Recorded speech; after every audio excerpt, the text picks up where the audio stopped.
one night I had gone out to dinner with Red, and he says, Billy, he says, I got a proposition for you. He says, I met a man named Rick Bassman, and he says, I am going to kind of go and do something I haven't done before, but I'm going to open up a wrestling school. And he says, Rick Bassman has given me a very large check, and he pulls a check out of his wallet and shows it to me. And I don't know if Rick would appreciate me talking about it, but I won't say the amount. It was very substantial. My eyes widened, and he says, he says, Rick Bassman has 4 guys he wants to book as a team called Power Team USA. And I have 2 other guys that were sent to me that I'm going to train. So that's 6 big guys. He says, look, I can't get in the ring with these guys like I could have years before. Red had hip surgery. You know, he was involved in a very serious car accident with Hercules Cortez. Many years before, he broke his hips. It was horrendous. Hercules Cortez passed away in this car accident. Red was really never the same, even though he wrestled after that. He was never the same, but here's Red at, I don't even know what he was, maybe 50 years old then, whatever he was. And he just said, I can't get in the ring and tumble with these big guys. I can't do it. He says, I can get in and push off as long as I don't have to take a bump or anything sudden to jerk my hips out of alignment or anything. I can't do it. So he says, I need you. I was 29 years old. I was in whatever my prime was, I was there in 85. And he says, I need you to be my man, to go in, show these guys the ropes, take the bumps for these guys, get to know them, be friends with them, and work their asses off. I says, Red, whatever you need. And Red says, there's going to be no money involved, but what I am going to give you is a place to stay. So you got a good solid roof over your head, and I'll buy you dinner whenever I can. And he says, we'll enjoy life. Well, again, wrestling's all I've known at that point in 85. I said, Red, whatever you want, brother. Red was my mentor. Red was like the way I look at Billy or Roddy Piper or Jimmy Snuka. What their word is gold to me, and whatever they wanted from me, I would give them my heart. I'd give them anything. So I said, Red, whatever you need. So Red rented a racquetball court out of a Nautilus Aerobics Plus gym in Northridge, California. This would have probably been around, I don't know, June or maybe July of 85. He had a ring built by Mike Sharp, Iron Mike Sharp's father, Mike Sharp Sr., who was part of Mike and Ben Sharp, famous tag team in the 50s and 60s, whatever. Mike Sharp was long retired, living in LA, and he built rings. Well, he built a very hard-ass ring, like a 15 or I don't even know if it was 16 feet, maybe like a 15 odd-shaped ring, 15 foot that would fit on this racquetball court with plenty of room to be able to still walk around the ring. And, of course, the echo in the racquetball court was horrible. But Red had worked a deal out with the gym to allow him to do this. I think he'd pay the owner a few bucks or the manager on the side, and they would just close this one racquetball court down permanently for a few months for Red to run what he called his training camp.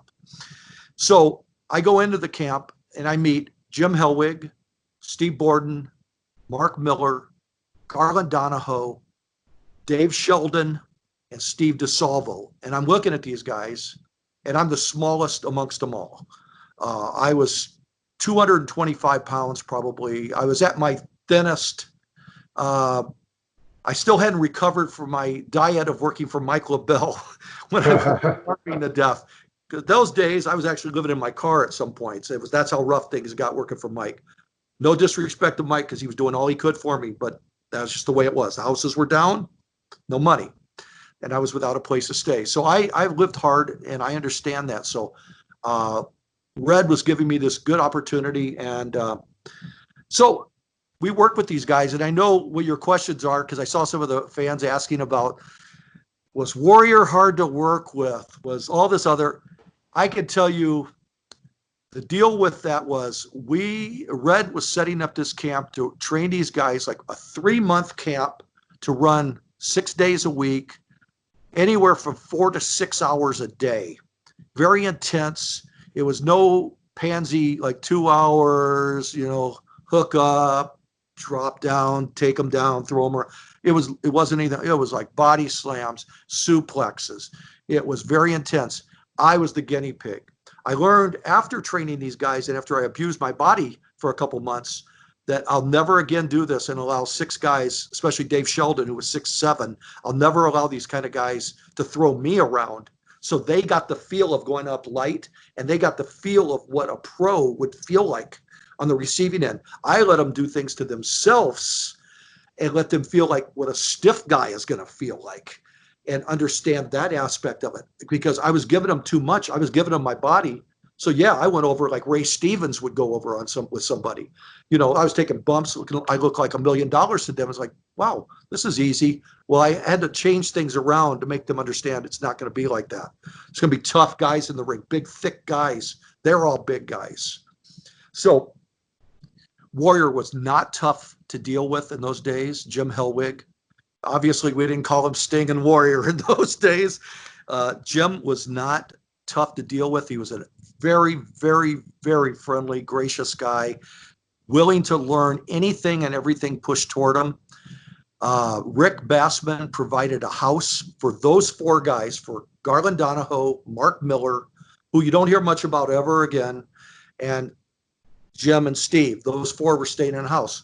Jim had his wife, I think her name was Sherry, staying with him in the house too, which caused a little heat because there he is with the woman.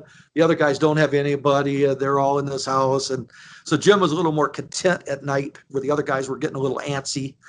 And so Rick provided food for him. He would bring in groceries, as much protein as they could get for these big bodybuilder kind of guys. But I'll tell you, before I get back to training, I want to tell you a story that I think I've only told about one time. I think you'll get a kick out of this. I was with Steve Borden on a NWA show, 87, 88, I don't know. And it was at the Inglewood Forum, the Forum in Inglewood. Steve came in. It was a WCW show. Dusty Rhodes was there, a bunch of guys, you know, the Road Warriors. There's a who's who of the business in the dressing room. I went in to say hello to Steve because I'm obviously quite proud of him at that point. He had a couple years earlier, he had been with me in the school, and I was like, hey, that's my boy. I'm his trainer, blah, blah, blah. Steve was hi-hatting me pretty good. Just like, hey, Billy. It's like, whoa, I don't even get a hug and nothing. Where's my response? You know, you're big time, brother, and I'm like still small time. But I sure as hell busted my ass to help you go where you are. I'm not totally responsible, of course, but I help put you where you are, and you're going to treat me like another fan in the audience? I was a little pissed off. So Steve goes around to the mirror in the bathroom, and Dusty's in there. He's shaving. There's 2 mirrors and sinks. Dusty's shaving.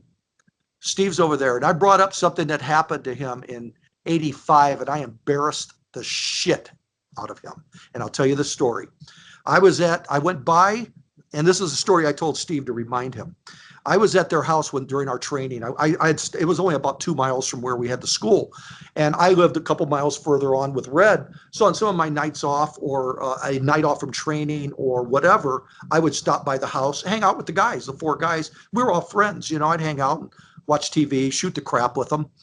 And one night I stop over, and there's Garland and Mark Miller, and I says, "Where's Steve and Jim?" And they said they went out grocery shopping and haven't come back. They should be back any minute. So I'm sitting there watching TV, and about an hour later, this grocery store was only about a quarter of a mile away. I said, where are these guys? All of a sudden, front door comes barging in, and it's Steve. And I says, what is going on? And he's panting. I mean, he looked like he just run a marathon. I said, what is going on? He says, me and Jim were shoplifting out of a grocery store. We were walking down this aisle drinking a gallon of milk each, and we were eating bananas, just peeling them, plowing them in our mouths, and we were throwing the thing down, and we're eating, drinking protein, getting as much food, we're eating some bologna and all this stuff. He says, what are you guys? You're crazy. And I said, where's Jim?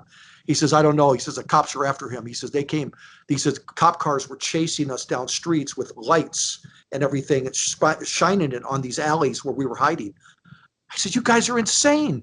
So about 15, 20 minutes later, Jim Hellwig comes running in the door the same way. just like he did his Warrior entrance. That's how Yeah. he put it in the house, minus the music and minus the ropes. And he comes in and he's the same thing. I said, Jim, what's going on? He said, brother, the cops are after us. He says, I don't think they saw where we live here, where we're at. He says, you guys are insane. And I says, what happened, Jim? He says, all I know is security chased us out of the store. They called the cops on us in the store. Cops started coming, following us down alleys. But we're so big, they were a little intimidated even. And he says, at one point, he says, I was hiding in an alley behind some trash cans. And he says, my leg was hanging out in the alley. I couldn't fit behind this can. He says, my calf was so big. He says, I could see a light shining on my leg. And he says, I think whoever it was just didn't even want to mess with me. They just left it alone and they walked off.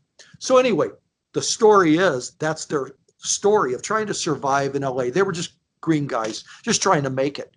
So I reminded Steve, remember your days, Steve, when you had to steal out of grocery stores to survive in this business? I was there. I saw it. And after that, Steve turns around and gives me a big hug. Billy, I remember, brother. It's good to see you. He was all friendly and all nice. And I'm not trying to say this to embarrass Steve. We all done it. I've done it. I've done it in my life. I'm not, it's just part of life sometimes. I'm not saying this to embarrass Steve and the late Jim Hellwig at all. I'm just saying these are things that happen. Sometimes you have to remind people of their roots and where they started from.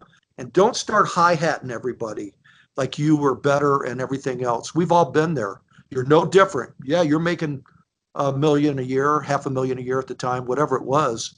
And I'm probably making a couple thousand a month on my indie circuit. But don't sell me that short. And after that, Steve treated me a lot different. A couple of times afterwards, I saw Steve. I did the ring announcing for the World Peace Festival in '96 at the Los Angeles Sports Arena, and that was really a who's who of the business. Inoki and Sakaguchi came in, guys from Mexico, Bam Bam Bigelow, Jericho, Benoit, the Giant, became Big Show. All those guys were on the show, and Lex Luger was on it. And I was sharing a dressing room with Sting, and Lex Luger came in, and Luger didn't know me. And I was I was putting a tuxedo on. So to him, I was a mark. And Luger goes, oh, and he stuck his head in with his bag in his hand. And then he started to walk out. Sting goes, no, come in. This is Billy. He's my trainer. Come on in. And Luger came in, shook hands with me, and still walked out. I never forgave Lex for that either, because he looked at it like, oh, I can't be myself around Steve with this guy in the room, like I'm some foreign part of the business. And it's like, you know what? That's fine. So then another show at the Olympic Auditorium, WCW was there with Sting on it. And the Steiners and him were sharing a dressing room, and he did the same thing. He brought me in. He said, hey, Rick, Scott, this is Bill Anderson. This is my guy that trained me and broke me in. They weren't overly friendly, but that's just the way they are. And I appreciated Steve being respectful. That's all I ask. I don't say, hey, brother, you got an extra 1,000 to give. I don't just want a handshake and a hug. That's all. Recognition, a little bit. Remember your roots. That's all. But that's a little bit sidetracked from the training. But I wanted to tell you that story. I had to remind Steve, you're a human being and you have faults just like all of us. And just because you're making big money, don't mean shit. How was the Warrior from that perspective? He was always 1,000% with me, always greeting me with Billy, big hugs. You probably saw the pictures I posted of him with my son. My son is literally a couple months old, and he's taking pictures kissing my son.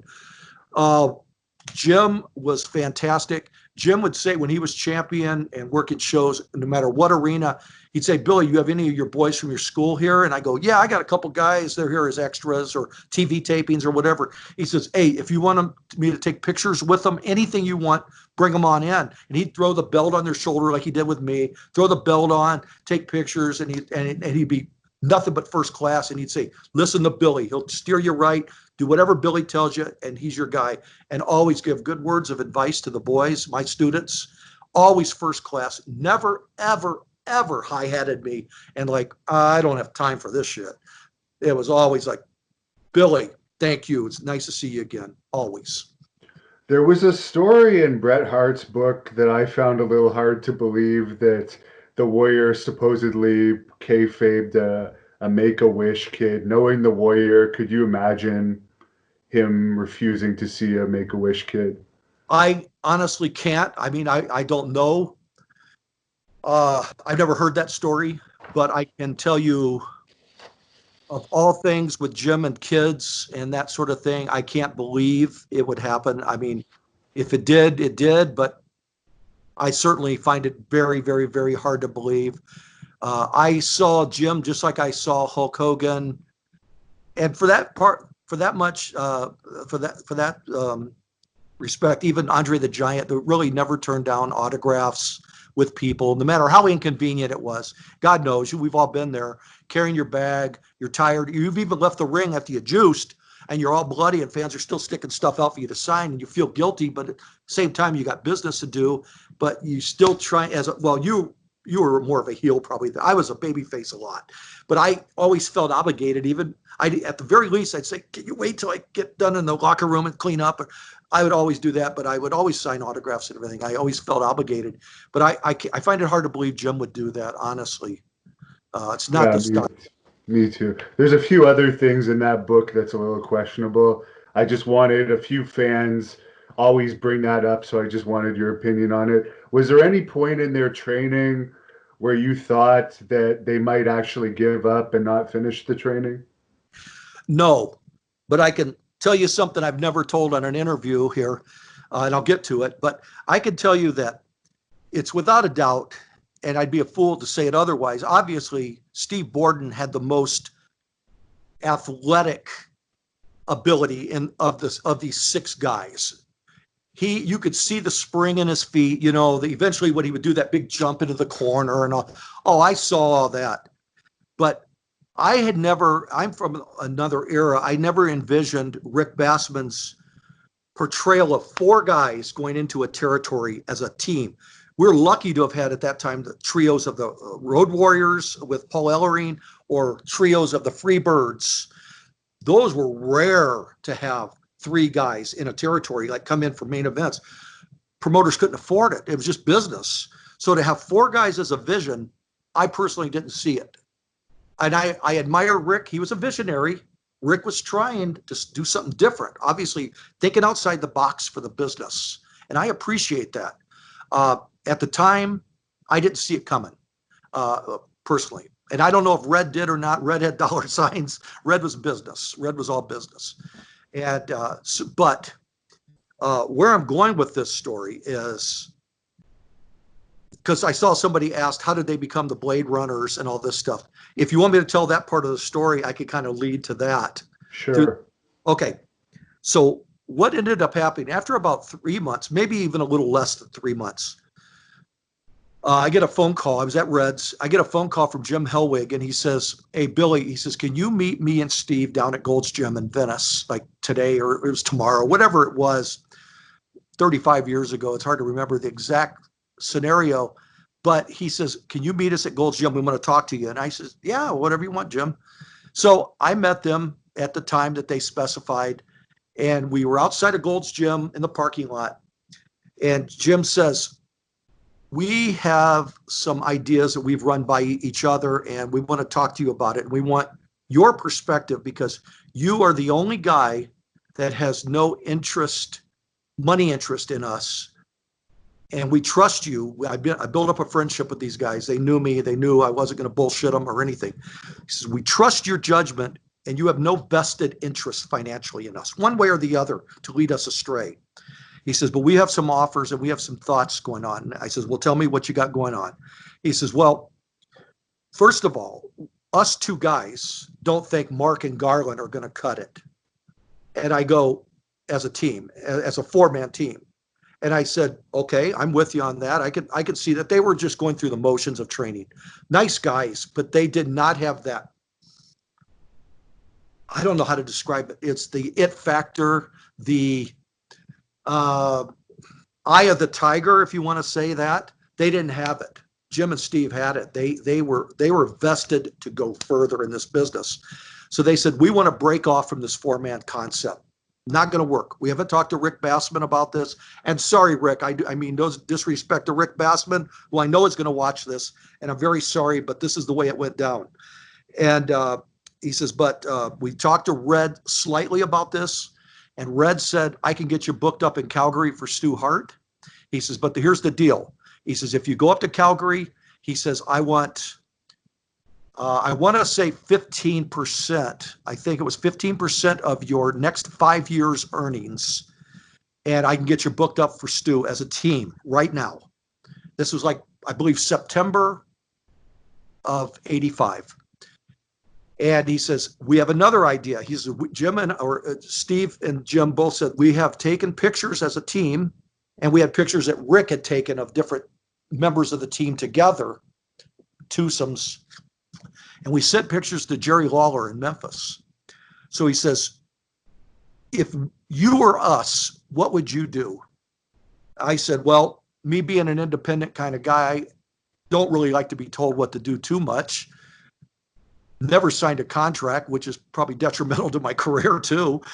I said, I wouldn't do what Red said. I wouldn't want to go up to Calgary in the winter and make those long. It was bad there too to begin with. Yeah.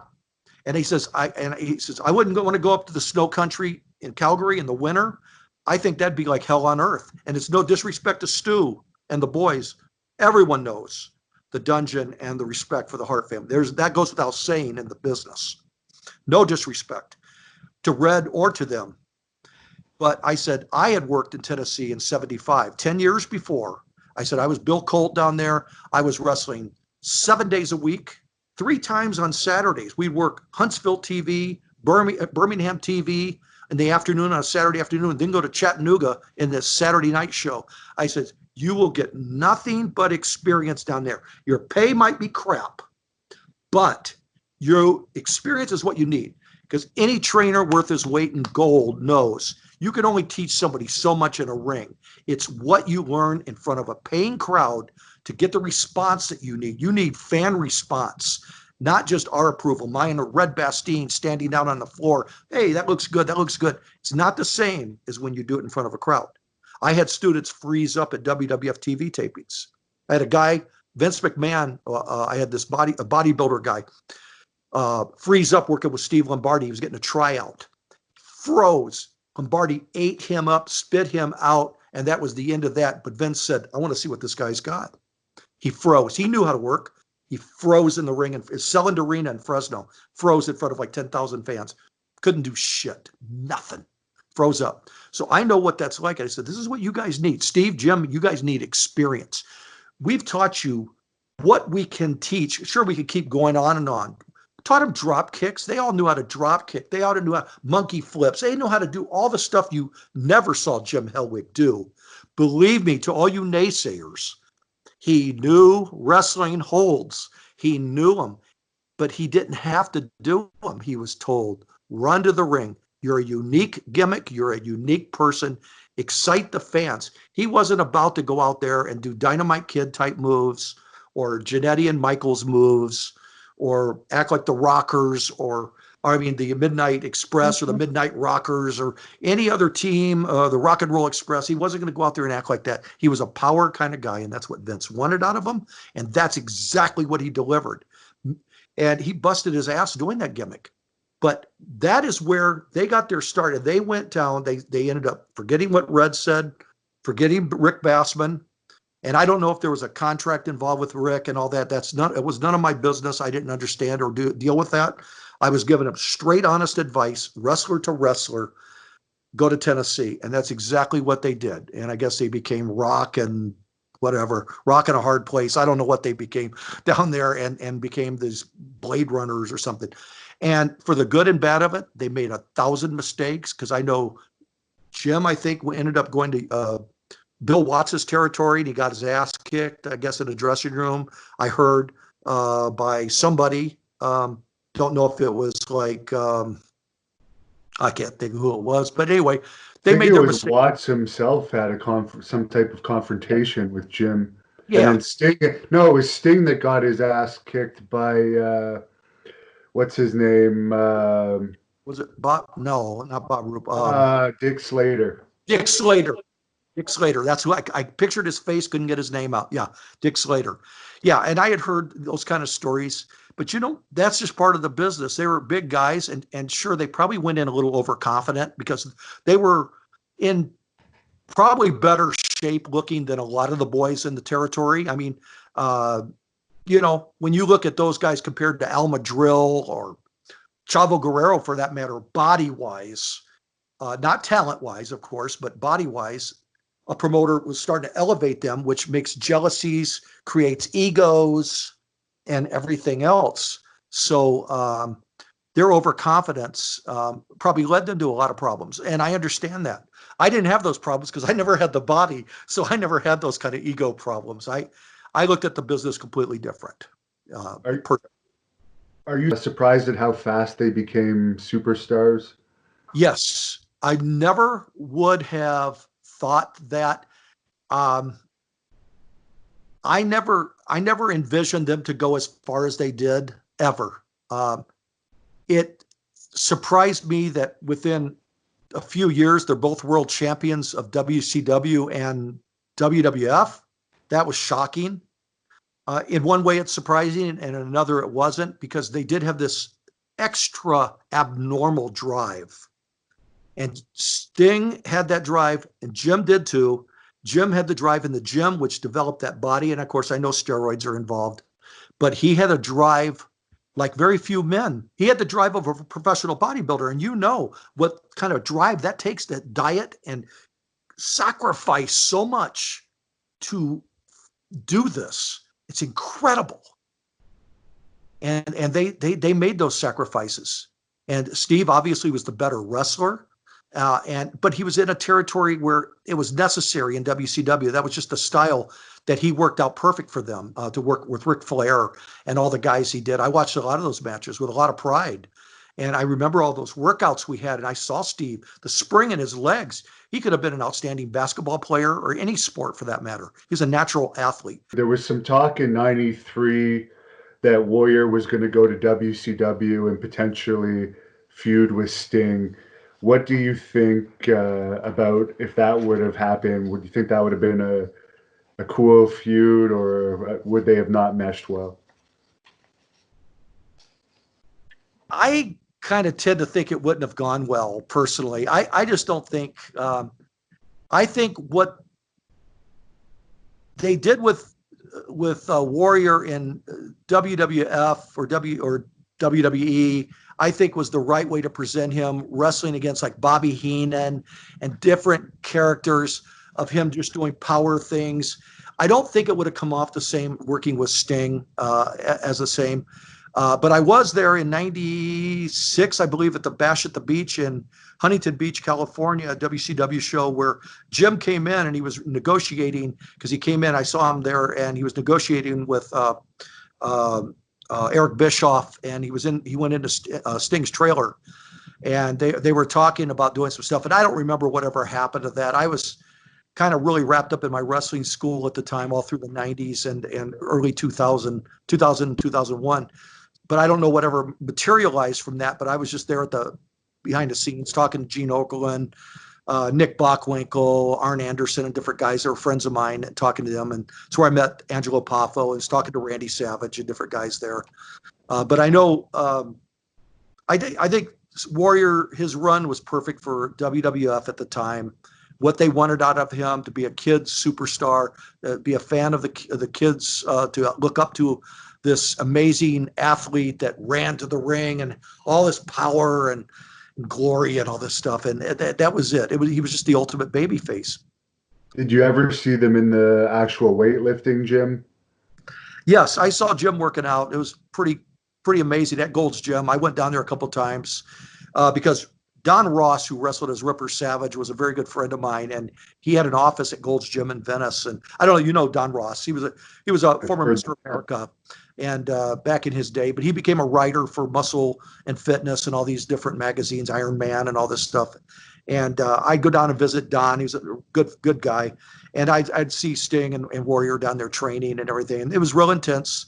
And that's where Mark Miller was actually one of the other four guys. He was an employee at a front desk of Gold's Gym. That's how he supplemented his income and everything. And those two guys, Garland Donahoe and Mark Miller never went really anywhere. They worked a couple indie shows around Los Angeles in probably 86, and then they phased out and never really heard anything from them ever again. And so obviously that proved the point that Steve and Jim knew they needed to be off on their own. And it was far more reasonable, like I said, of 2 guys going into a territory. It was very acceptable. 4 guys, I didn't see it. I mean, God bless Rick Bassman for having that vision to do a Power Team USA and have these 4 guys, red, white, and blue baby faces, wearing these beautiful matching outfits. Great concept. I didn't see it personally, but who knows? And of course, Rick Bassman went on to start a lot of people's careers, such as the John Cena's, the Yeah. Hyatt Wrights, a lot of long list of No, wrestlers. Did he ever hold anything against you for how that worked out? not that he ever told me. We've never had words about that. And that's why, I mean, in hindsight, obviously looking back on things, it's embarrassing to admit in my own way, I kind of screwed over Rick and my best friend, Red Bastine, who I'm living with. Red could have probably used 15% of their money for the next 5 years under contract or whatever. I didn't mean to hurt these men. They were my friends too. I knew Rick Bassman. I knew Red. I love those guys too. I had a lot of respect, but Jim and Steve asked me for an opinion to be straight with them. And I was straight with them. I said, if I was you, I would go to Tennessee. I said, Lawler will treat you right in giving you the bookings you need to get the experience. So I had no regret on telling them that. Obviously, somebody's going to get hurt any way you cut it. And I don't know where they would have ended up if they would have gone to Calgary. It's hard to say, putting those 2 guys in Calgary and what Stu might have done to them. Probably kicked the shit out of them for sure. That dungeon would not have been kind to them. No. That's for sure. I think it was harder territory than Mid-South, and Mid-South was a really hard territory just because of the travel and the weather conditions. So it probably would have ended similar to the way Mid-South ended for them.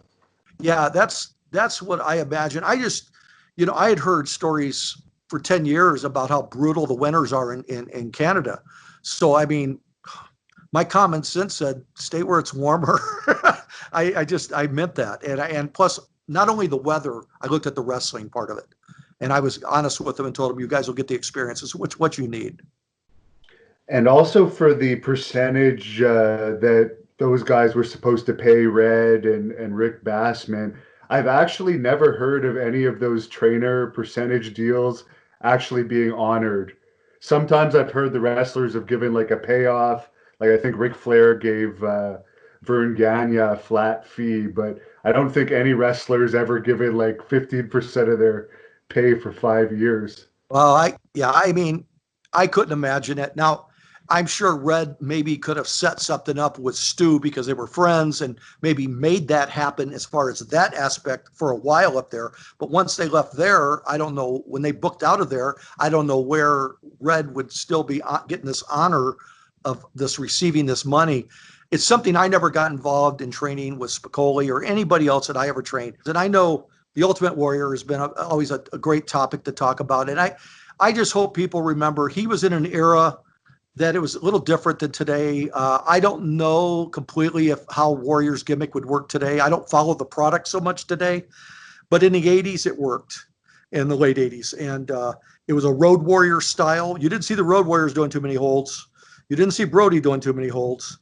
And it was just a style that he had, and it's a style that Vince wanted him to have, and probably more important, Pat Patterson wanted him to have, and influenced Vince and said, if it works, it works. Don't change what works. Thank you for watching the Hannibal TV. Please like this video if you enjoyed it, and click the subscribe button to not miss any of our latest shoot interviews, match videos, or news updates. Support us on patreon.com for $1.99 a month to watch our full shoot interviews ad-free and help our channel grow. Follow us on Twitter at the Hannibal TV for instant updates.